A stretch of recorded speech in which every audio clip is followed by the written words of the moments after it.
What's up, everybody? Welcome to the Midday with Shay McCray. And you already know I am your host, Shay McCray. Well, today I have the honor of sitting down with criminal defense attorney, realtor, reality star. We hate to say that. I don't know why we hate to put that two together. I mean, when you say criminal defense attorney, and I mean, it is what it is. It goes together, but she's here to join us, and she's going to tell us a little bit on how she got started. Welcome to the Midday with Shay McCray, Kendra Robinson. How you doing? Hey, I'm doing good. Thank you so much for having me. It's such an honor to be here with you this afternoon. You look great. I'm loving this dress. You do too, girl. Yes, look amazing. Perfect. I love and it's so sad because I'm like, oh, I forgot to tell my guests not to wear red. And I'm like, I'm glad I did. Why is red your favorite color? No, but I like red. I like got red a few too. red dresses, so I'm so glad. Yeah, and red always looks good on TV, right? Yeah. But yellow has been the thing. I'm not gonna lie. I like yellow. It's been the thing. So, listen, I read so much about you. You're from Clinton, South Carolina. I am. Okay, how did you end up in Atlanta, Georgia? Well, I went to law school in Kentucky, and I went to undergrad in Kentucky as well. Okay. And where I'm from is real small. I knew I didn't want to stay there and live there because it's only like this small. So the next best thing is Atlanta. Okay. So I chose here. Here's a little fun fact about me. A lot of you guys do not know, but I graduated from Newberry, South Carolina. Oh my God! So you know where I'm from. I know where you're from, girl. So I was like, Clinton. Did you go to Newberry College? I did. I got accepted. I did not. I went to Piedmont and then went to Manchester College in Connecticut. Yeah, I left. I was like, I'm out of here. I cannot do this. Yeah, but Newberry was a good college. It is a good college, you know, but I was like, and your family from being from Clinton, they probably try to talk you into going to Newberry College, right? Or PC. I know, right?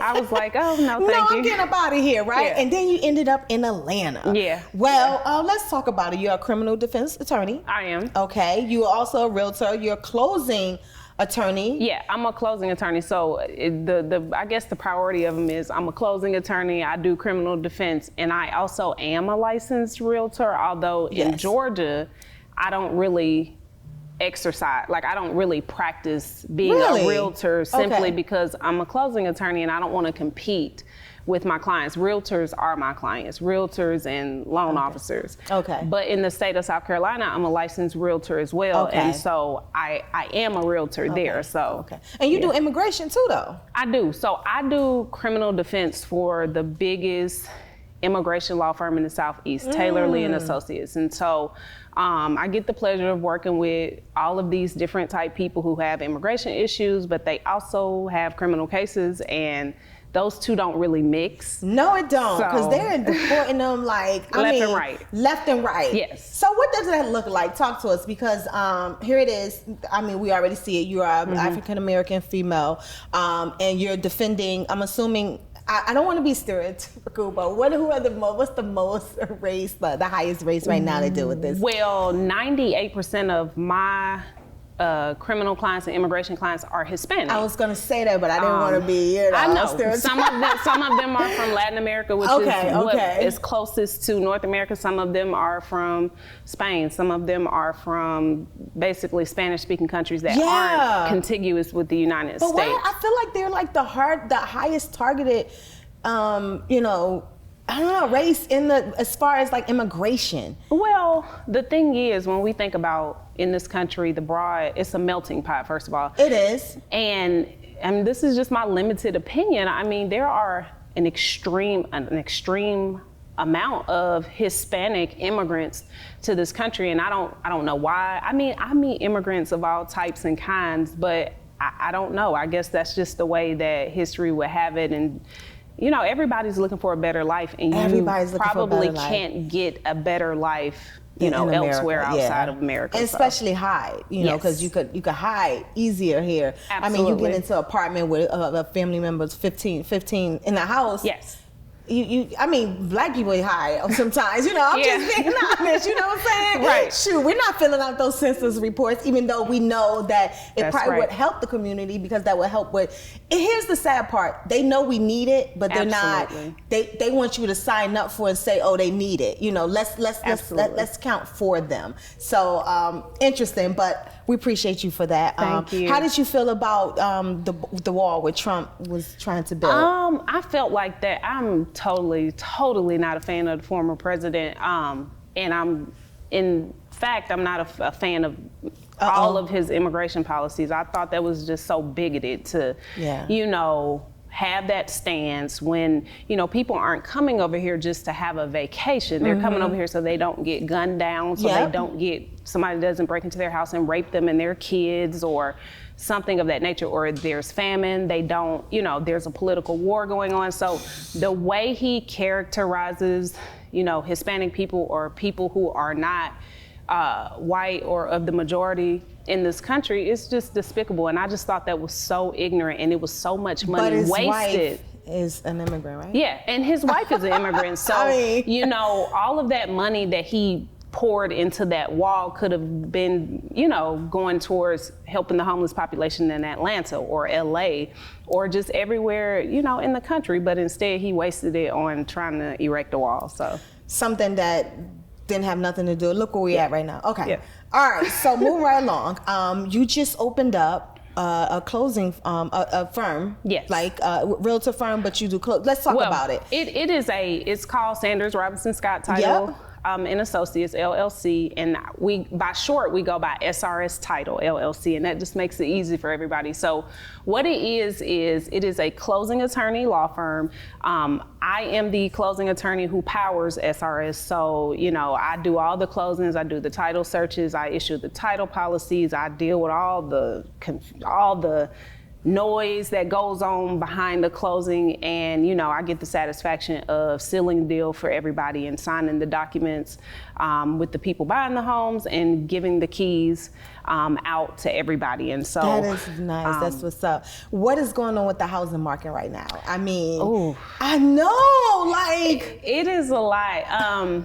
It is crazy. Like right now, what we're experiencing is pretty much a seller's market. And, it is, yeah. Sellers can sell a house for well over what the asking price is, and that's just what it is. It's not enough inventory, so all the buyers are just scrambling, trying to find somebody to accept their deal, accept their offer. I've heard from my realtor partners that, and lender partners, that is probably slowly shifting. Okay. But it's not all the way changed yet. So, I mean, interest rates are up right now, so it costs more to buy a house. And I was going to ask you, what does that do for the banks? Because if they go appraise the house and it's not being appraised at the asking price, are they even to provide these loans for these loaners? Yes. So what they do is when they do an appraisal, they'll only loan you what the home appraises for, and then you'll either have to come out of pocket for the difference, or the seller is going to have to be willing to lower that price, because the bank is only going to give you what it appraises for. So people who have a deep pocket, they can just go ahead and just throw the money. But those who don't, then they have to beg the seller to say, okay, well, I'll just lower it. But and that's why a lot of people are losing the bids to the cash buyers, right? 100%. That's what I was told too. Well, we all know you've been on TV. Yes. Love and Hip Hop Atlanta. I think first season was season 8, season 9. What's this first season you was on? No, it was in the year of 2018. Okay, and we had a little pause because we're in season 11 right now, right? Mm-hmm. Okay, and everything is crazy right now. Yes, it is. First of all, how did you meet Jock? Well, that's a funny story. I used to live, when I first moved to Atlanta, I used to live on MLK, and then shortly after that, I moved to Cascade. And there's a Shell station on Cascade, a BP gas station. They're right across from each other. And so I had just come back to Atlanta from a job interview in Savannah at the district attorney's office. I was trying to get a job, and I was gonna move to Savannah because I'm like, I know that's right. It wasn't happening fast enough for me. So I had on sweatpants and a little sweatshirt, a small crop shirt, and he was coming out of the gas. I was coming out of the gas station. He was at a pump. I think we were at pump 3, and it's the remembering the pump for me. That's what I'm loving. Like, yes. Yes, go ahead, but you know, he like said something to me and got my attention, and I'm like, and I didn't, because at first I'm just like, whatever. But then when I saw him and I knew who he was, then I was just like, wow. And so we didn't even exchange telephone numbers. We just took Instagram handles and we went about our business like that. And you know, we would converse on Instagram, and I think isn't that like the new pickup way of going? You see somebody, hi, well, what's your Instagram? I think that's horrible. Like, it's just like, what? I hate that, and I actually hate that. Like, that's the truth in our story. But I saw him like 2 days later on that same street, but at the bank at the SunTrust, because I had to get some documents notarized, and he was in there, and I was just like, this must be meant to be, and that's what he said. He was like, it must be meant to be, and then we just start. You know, we eventually exchanged phone numbers. Did you get the number? Yeah, like so we eventually exchanged numbers. He gave me his number, and you know, we started to converse and started to hang out, and it's just been history ever since that. Really? Yes. Wow. So how long has it been? What? I 3, met 4 him. Years? How long No, it's been way longer than that. I met Jocille. This was August of 2014. Okay. Is when I met him, and I'm gonna tell you.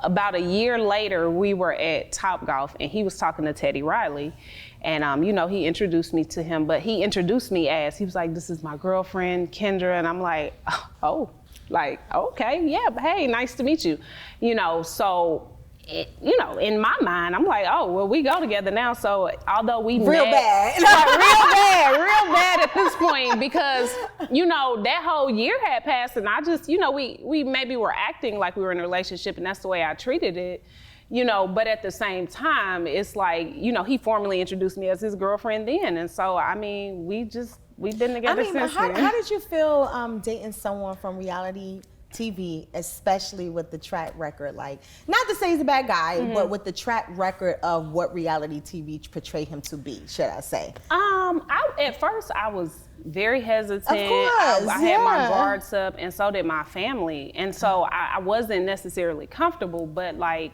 I was new to Atlanta, but I still had met people. So, you know, I was doing my thing as well. So you had your ears to the streets. That's what she basically trying to say. I had my ears to the streets.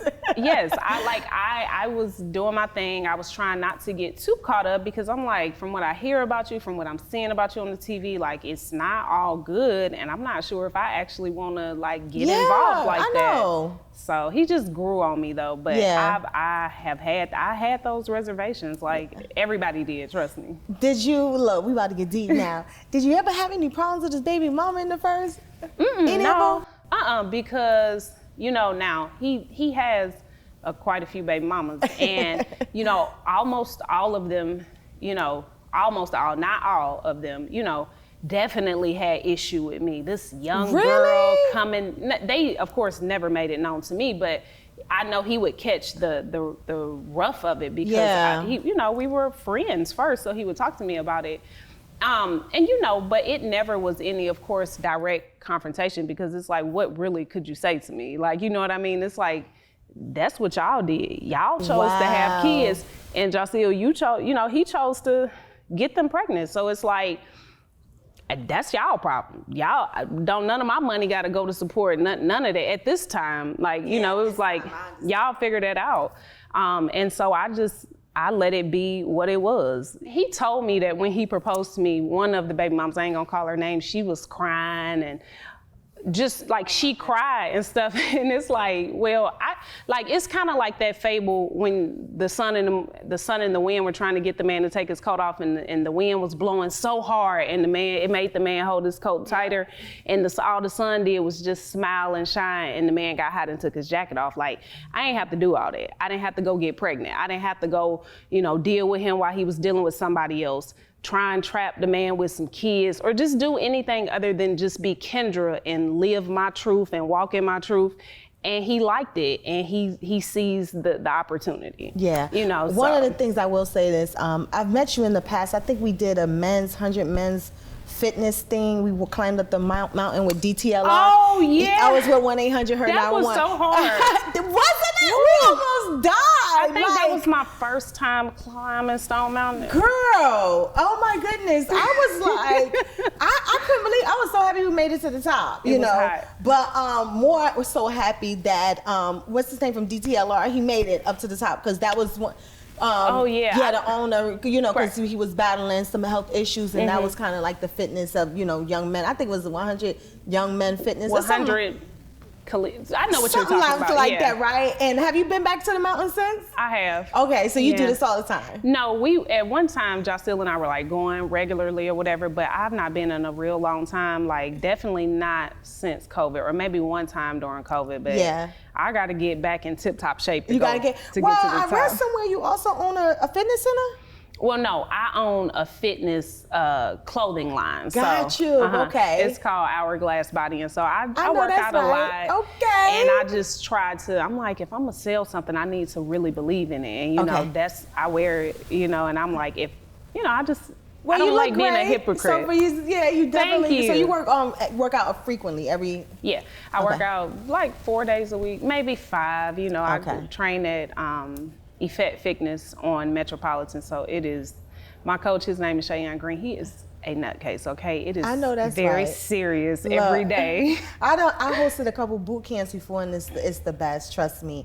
Now, with you being on Love and Hip Hop, I know there's new season. I guess there was I know in the commercials they talk about through the trailers or whatever about a baby or something. I don't know. And then it's rumored that you guys broke up. You know, can we talk about that? Well, so it's certain stuff, like when it comes to the, you know, what we've shot and stuff, like I can't get into stuff specifically, but you know, there has been time periods where Jocelyn and I have been, we're not broken up currently. Okay. And a lot You're legally married, right? Yeah, we're legally married. November. Yeah. That's right, okay. And so we're gonna talk about that too. I didn't know, was that real at that wedding? Country Wayne. Yes. Jocelyn had him come. Jocelyn had him come, and I didn't know anything about that. Okay. But you know, like, so Jocelyn and I are good now and currently, and so a lot of what y'all are gonna see this season is basically us living in reverse. And so it's like us bringing stuff to the light that Jocelyn and I already know about, that Jocelyn and I have already dealt with years ago, you know, but it's just us sharing parts of our lives with y'all that y'all don't know. And so, you know, it's gonna be crazy. Like it's gonna be a wide range of emotions like that people are gonna see me go through on the show. They're gonna see him go through.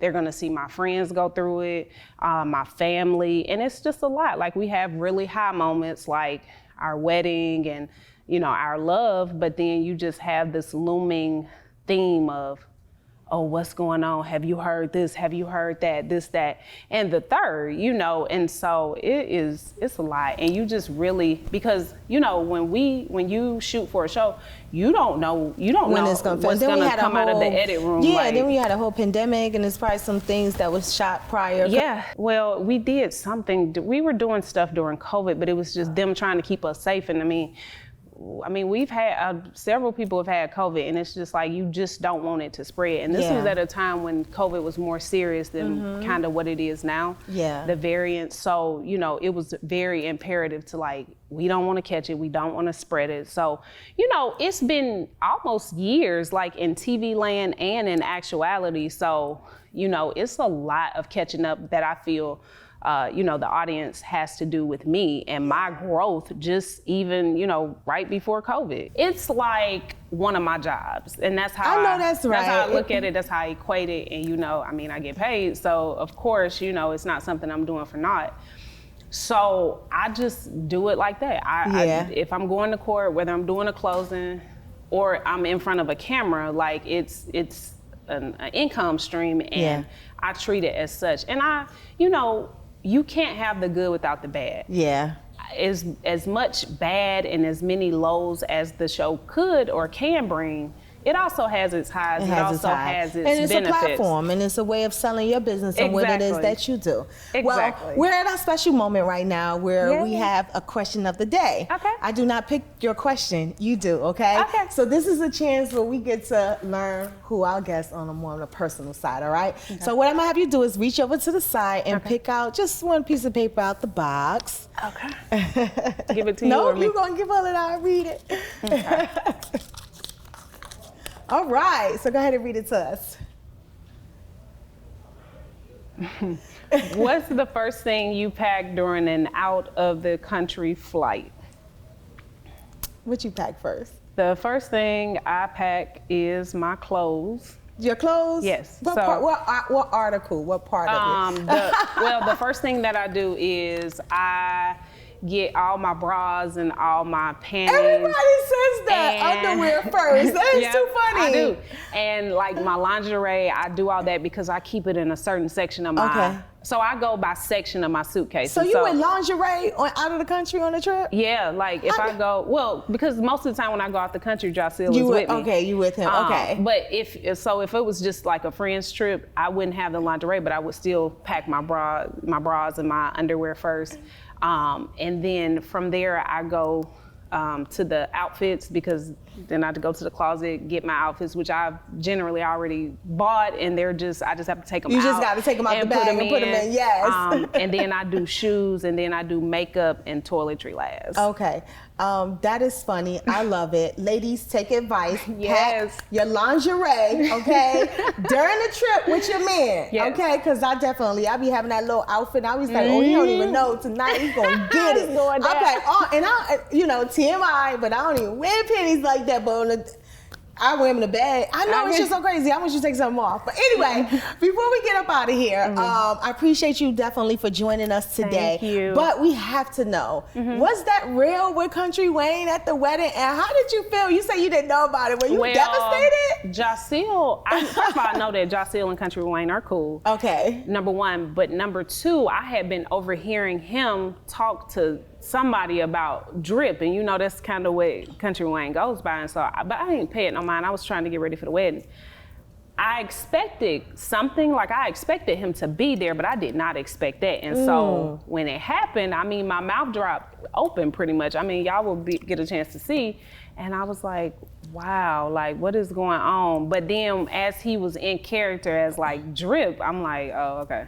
Okay, so you didn't feel like your wedding was ruined or anything. Okay, no, so you went around along with it. Yeah, because now my friends, on the other hand, I was like, your single friends, right? My single friends, no, they were about ready to mess the whole setup, and I'm like, I was just like, I was trying to mouth like, hey, just like let it play out. Yeah, just let it play out. But I didn't expect that, and I just knew it was Jocelyn. I'm like, that's him. Yeah, that's something he would do, like.